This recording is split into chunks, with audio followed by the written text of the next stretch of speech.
This section of the course deals with investment analysis. There isn't a chapter in the book to read for this section, but the notes have got pretty much everything that you need. Now, investment analysis is actually very important. It serves a couple of useful purposes from a business point of view, but it also serves a very useful purpose insofar as personal financial planning is concerned. So what we're concerned about here is if you had to add assets to your business.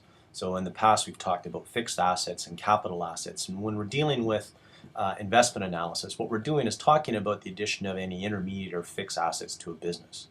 And typically these investments has to deal with one of four different types of categories. One of them is that often it's the case that assets just get worn out and you have to replace them. It's also the case that you might have to replace what might be viewed as obsolete assets. And so in both cases, when you're going to try to buy a new piece of equipment, for instance, that's either worn out or obsolete, you need to think about doing investment analysis. The other issue that's important is the notion of adoption of new technology to try to reduce either your costs or to increase profit. It's very much the case in agriculture that we've seen increased mechanization of technology, and in fact an increase in the level of sophistication of the technology that gets used. And so when we're making decisions about whether to buy those pieces of equipment that have that new kind of technology in it, we need to be thinking about what does the investment analysis tell us in terms of whether this is a good idea or not. We also think about investment analysis in the context of expanding an enterprise. For many firms, their objective is not just to have a sustained level of production, but to actually increase and grow their output. This would bring with it economic benefits like increased profit, a higher return to the producer, perhaps higher wages to pay for employees, etc. And so when thinking about expansion of an enterprise, you need to think about doing investment analysis. And lastly, we might think about investment analysis in the context of adding a new enterprise. Maybe it's the case that instead of just having a beef farm, what you want to do is actually think about adding to that enterprise a market garden, and investment analysis might be a way to try to undertake that type of decision. As I indicated before too, investment analysis is very useful at a personal level when you're dealing with things like determining how much money to invest in an RRSP, what would be the payoff from investing in an RRSP, etc. And we'll try to talk about examples about that in class during the next few days. Now, you have to think about investment decisions very carefully. And in the context of intermediate and fixed assets, you have to think about these decisions very carefully because they involve a lot of money. There's large dollar amounts that are involved, and the effects tend to be long-lasting. These are decisions that once made tend to get fixed, and so you're left with, for instance, a particular structure or a particular configuration of equipment within a barn, and it's really costly to try to reverse those types of decisions. So it's like thinking about, in the long run, picking the capital structure of the enterprise, and then in the short run, that capital structure is then fixed and you're stuck with it. So because there's a lot of money involved and it's a long-lasting investment, you want to make sure you actually make the best investment possible. So in dealing with investments, what we're really thinking about is talking about the time value of money. And the idea here is that a dollar today is worth more than a dollar at some future date. Now, that's actually a very important point. And to get it across, let's think about if you lend someone $100, how much would you expect to receive back at the end of a year from them? Would you expect to receive back just that $100? Or would you expect to get back a little bit more than $100 from them? The difference between the $100 that you lent someone and what you get back from them at the end of that year is the time value of money. Well, actually, it reflects the time value of money. Why is there a time value of money? Well, there's a couple of reasons. One is opportunity cost. Remember, opportunity cost is what you forego in terms of your future earnings from other investments. So what we're getting at here is that it's the dollar amount you could have earned had you invested it elsewhere. And so the time value of money, in some ways, reflects an opportunity cost of money. It's giving you compensation for some alternative use that you could have used that money. Another factor that relates to the time value of money is risk. There's always a likelihood that a borrower may not pay you back. The extra charge that you receive at the end of that year represents a reward for taking the risk on. Other factors include inflation and consumption. Inflation means that the dollar you get back will not buy as much as those that you loaned. The decreased purchasing power justifies an additional charge. If you had given someone $100 today and gotten $100 back from them in a year, the $100 in a year from now wouldn't be able to buy you nearly as much as what the $100 today does. And to make sure that you're on par with the value of money today, but sometime in the future, you need to get some payment in the form of interest. Consumption is the other factor that underlines the time value of money. The reality is that most people prefer to consume today rather than wait. Sooner is preferred to later. And the time value of money reflects that consumptive behavior. And the extra income or interest that you earn from the person to whom you lent the $100 reflects the fact that you would rather consume now rather than later. Now, since $1 today is not equal to $1 tomorrow, how do you compare an investment that yields $100 in a year to one that yields $100 3 years from now? We can't compare the $100 in a year from now to $100 in 3 years from now because they've got different purchasing power. They've got different opportunity costs. What we need to do is be able to put them in a common basis of comparison. We need a common denominator. We use the concept of the time value of money to do this. Using the concept, the dollars from alternative investments can be adjusted for their respective values at the same point in time. Now, to illustrate this, we're going to deal with it in a couple of different areas of investment analysis. The first is going to deal with finding future values of investments. One of the things that we're talking about here is compounding. Now, all compounding is a way of calculating how much interest you earn from an investment over consecutive periods of time.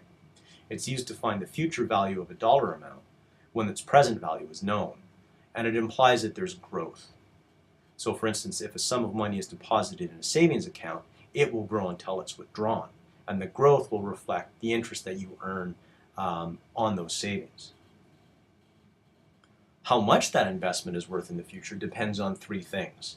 It depends on the present value, that is, how much money you've invested, the interest rate it will earn while that present value is invested, and the length of time that it will be invested. Those three different elements are actually very important in all investment decisions. So let's start this with an example, and we're going to illustrate all of the concepts with examples either here in the video or in lecture.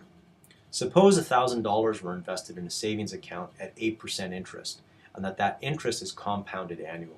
That is, it's compounded every year, and it's compounded on the basis of the beginning of the year balance. What you would be interested in is what's the value of that after 3 years. Let's take this table as a way of calculating it.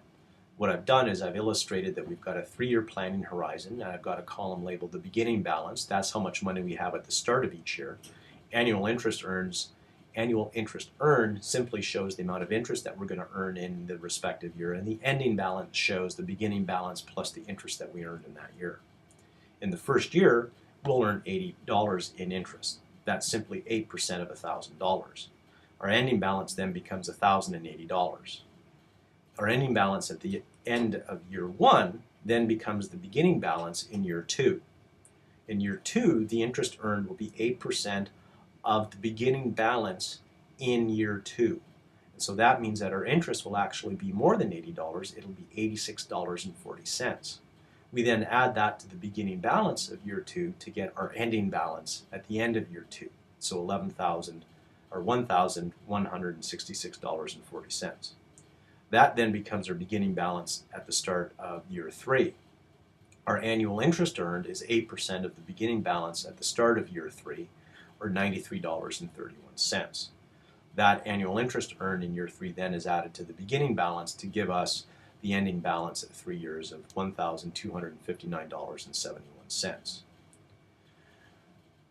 Note that all of the interest that's earned is allowed to accumulate in the account, and so it also earns interest for the remaining years. It compounds on an annual basis. I earn interest on interest that I've earned in previous years. It's a compounding interest rate. And that compounding process continues into the 3rd year to give the ending value of $1,259.71. This is the beauty of compounded interest, is that it grows and grows and grows and grows and grows. GICs are often set up so that they work in this way. The calculation that we just did was actually relatively straightforward. There were only 3 years during which you would receive interest. What if it was 25 years, or 50, or 150 years? those calculations, while easy, would become a bit laborious and monotonous. Now, to solve that problem, people have actually developed equations or formulas that allow us to calculate future values of a present value when we know the interest rate and the time period over which the investment will occur. Now, in our particular example, the calculations can be simplified using the following formula. FV, which is the future value, equals PV, the present value, times 1 plus I raised to the power n, where I is the interest rate and n is the number of time periods. For our example, what we would do is we would substitute 1,000 in for the present value, because that's how much we invested today.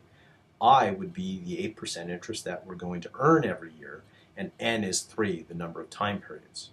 So if I substitute those, I would end up with this equation. The term in brackets raised to the power 3 is a future value compounding factor.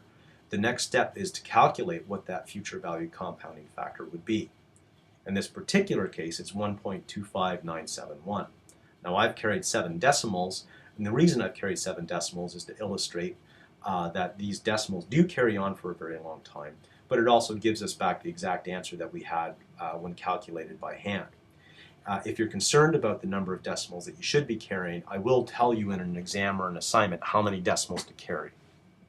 Now, if I multiply through, what I end up with is the future value of this investment being exactly what we calculated when we did it every year, and then we tallied the ending balance at the end of 3 years. Now, those calculations can be easily and quickly applied using most calculators. It is actually the case that to simplify those calculations of future values, tables have been constructed giving different values of the compound factor for different combinations of I and N. I remember when I was a student, we would go into exams with those tables available to us. I won't be making those tables available to you. I would structure a question in a way that you could calculate that compound factor easily with any kind of calculator as long as you can multiply. Most electronic spreadsheets also have these formula in them, and in fact Excel allows you to do these calculations very quickly indeed. In this section of the course, we're going to be illustrating a lot of the principles and concepts using examples in the lectures. This is no exception, and in fact in a lecture on Wednesday I'm going to work through an example where we've got a farmer who's deciding whether or not to continue growing a crop that he's always grown or to grow a new crop. This example comes from the notes, and in those notes you'll note that the current crop returns $160 per acre every year, but the new crop has a life of 5 years, at the end of which the farmer could either shift back to the current crop or replant the new one. The other thing to note is that although the returns on the new crop total over the 5 years are higher, they're also distributed unevenly. If you look at the table in the notes for the new crop, you'll see that in 1 year there is a negative return, and in another year, or at the end of those 5 years, it's a very high return. So the farmer is faced with a decision about which crop to grow. To make this easy, let's assume that the farmer has an opportunity cost of money of 10% per annum. That is 10% per year. We'll use this as the interest rate. We know the number of years, that's 5, and we also know how much they're going to get in each one of those years, and so on the basis of that, we can calculate the future value. And what we want to know is what is the future value at the end of those 5 years. We'll continue with this example in lecture on Wednesday.